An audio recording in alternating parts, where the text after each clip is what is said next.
Avodat Hashem is not easy, Rabotai. It's not supposed to be. It's not supposed to be easy. If you're looking for easy, you're looking for the wrong religion. Christianity is easy. You don't have to do anything. Catholicism is easy. You don't have to do anything. All of the falsehood in the world is easy. That's why they convert people in 2 seconds.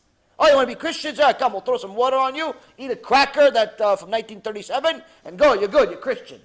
I don't have to know anything, I don't have to do anything. No, you're good. You're good, just believe. What? Some idiot died 2,000 years ago, you're good. I don't really believe. It's okay, you'll believe over time. Just take the cracker. Eat the cracker, la briut. Here, go, enjoy. Here's some water, go jump in the pool. Makes you... Why are you bringing mishugaim to your mind, to your life, to your neighborhood? Why? Why are you bringing all these mishugaim? Why? Rabotai, Avodat Hashem is not easy. The sages explained to us, why did Hashem make Am Yisrael go to Egypt, become slaves? Originally it was supposed to be 400 years, it ended up being 210 years, regardless. Difficult. Why send them? They haven't sinned yet. What did they do? What did they do? They haven't done anything yet. Why is that? There can't be kaparat avonot. Can't say, oh no, they made sins, so we sent them to Egypt. No, they didn't make any sins yet. Why? Because they didn't exist yet. He told Avraham Avinu, Avraham, by the way, your descendants, I'm going to send them to Egypt, they're going to be slaves. But why? They haven't done anything yet. They haven't done anything yet. Why you send them to be slaves? It's like you hired a new guy. Oh, by the way, on Friday, I'm going to dock you. I'm not going to pay you for Friday. Why? I'm docking you for being late, but I wasn't late. I'm docking you anyway. And Monday, Tuesday, Wednesday, Thursday, I'm not paying you. Why? Because you weren't there. But I didn't come yet. It's not yet. It's a weekend. I'm not paying you. Why? I'm fining you. For what? Because maybe you're going to say something. Doesn't make any sense. Why are you sending him to Egypt? They haven't even this. It cannot be kaparat avonot. It cannot be that he was punishing them. It's not a punishment. So I heard Rav again say this once. It makes more sense than anything else in the world. Because it agrees with the sages that I read in other places. Hashem Yitbarach created Am Yisrael as Am Kshe Orif, a stubborn people. That the holy books say were so stubborn, so difficult, so confident, overconfident, that they were unbearable to the people around them. Why wouldn't they be confident? They're related to Yehuda. When he got upset, pieces of metal came out of his chest, and he would chew on it, and he would roar and destroy buildings. You're not going to be confident? Just knowing the story makes me confident. I'm related to Yehuda. I'm the best. Why? Yehuda is my cousin. Yehuda is my uncle. Yehuda is my brother. What makes you confident? I remember little kids, anytime somebody did something, hey, don't do that again. I'm going to tell my brother. Who's your brother? Oh, my brother's Amalek. Oh, okay, I'm not going to do it.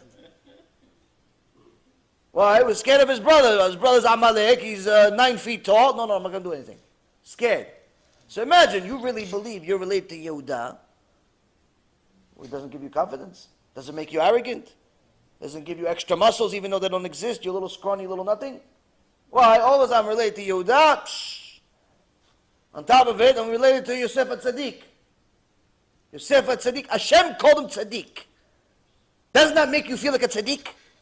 Makes me feel like a Tzadik just knowing that I'm related to Yosef HaTzadik. Why? Everybody tells you, listen, I don't keep anything. But my grandfather was a rabbi. My grandfather was a rabbi.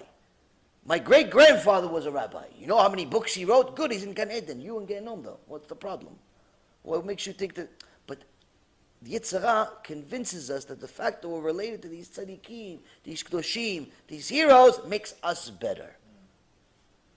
So you know I'm related to Avraham, Yitzchak, and Yaakov. I'm related to all of them. Doesn't give you confidence? So Am Yisrael was created as an Am Kshe Oref, a stubborn, strong people. Made it unbearable. But a nation like that can become extremely holy like their forefathers.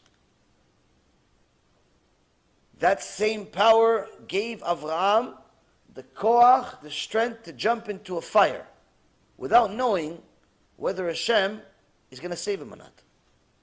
Why? Just not to go against him.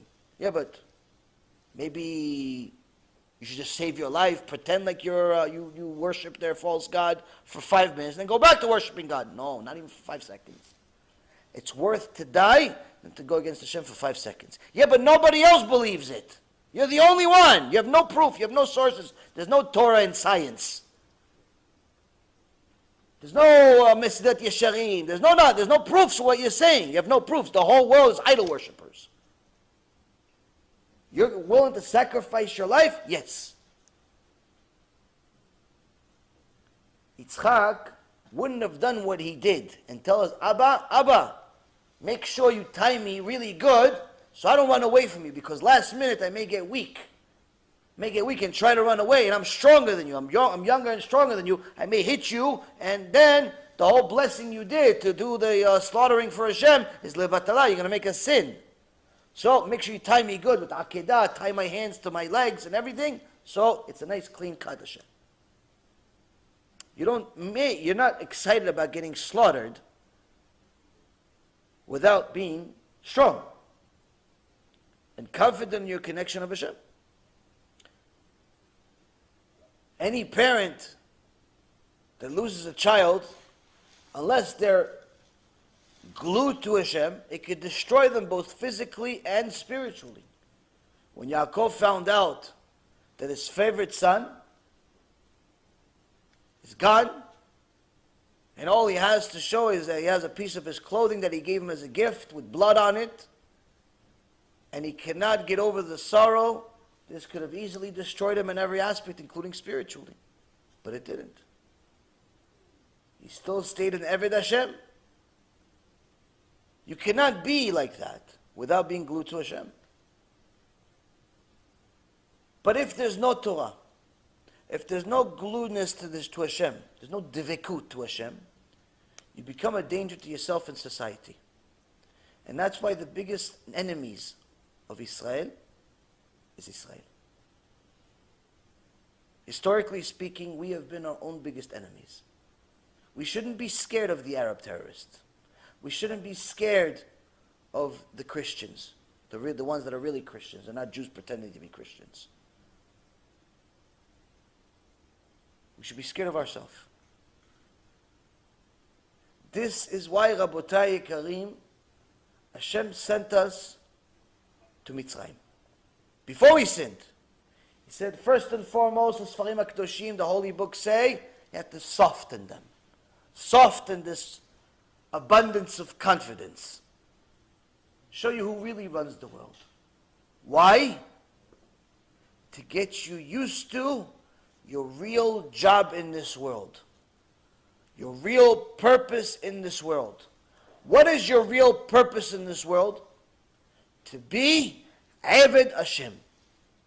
To be the servant of Hashem. Like Moshe Rabbeinu.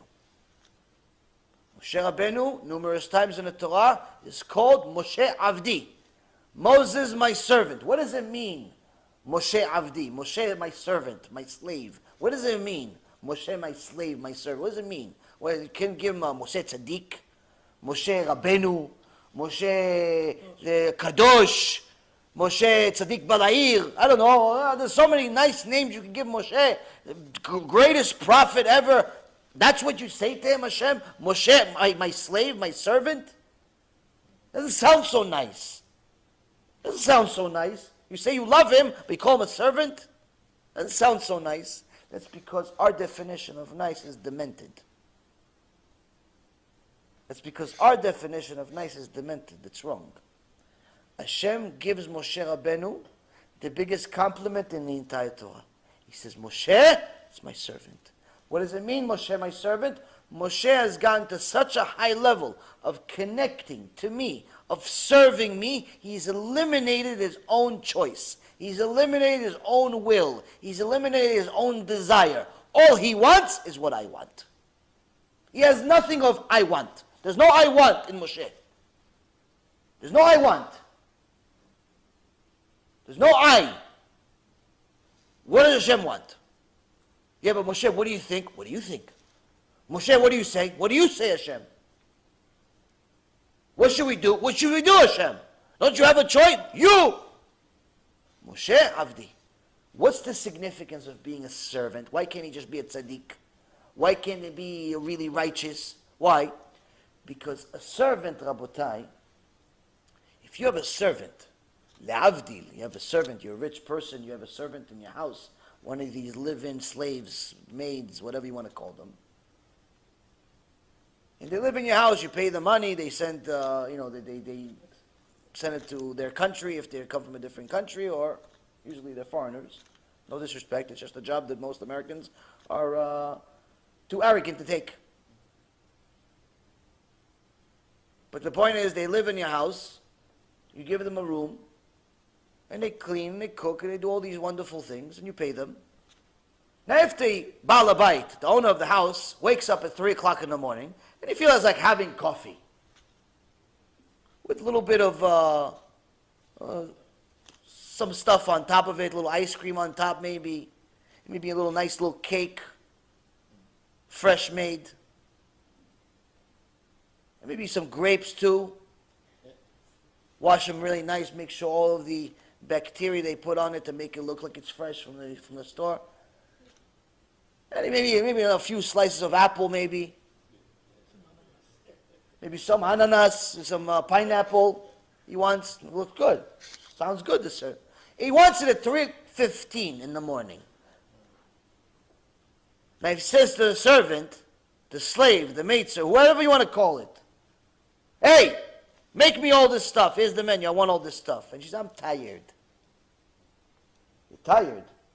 I'll give you something else that rhymes with tired. You're fired. You're tired? You're fired. Why? You're not a real servant. A servant does not say, I'm tired. A servant does not say, it's hard. A servant says, yes, sir. Of course. Thank you for giving me the opportunity to serve you.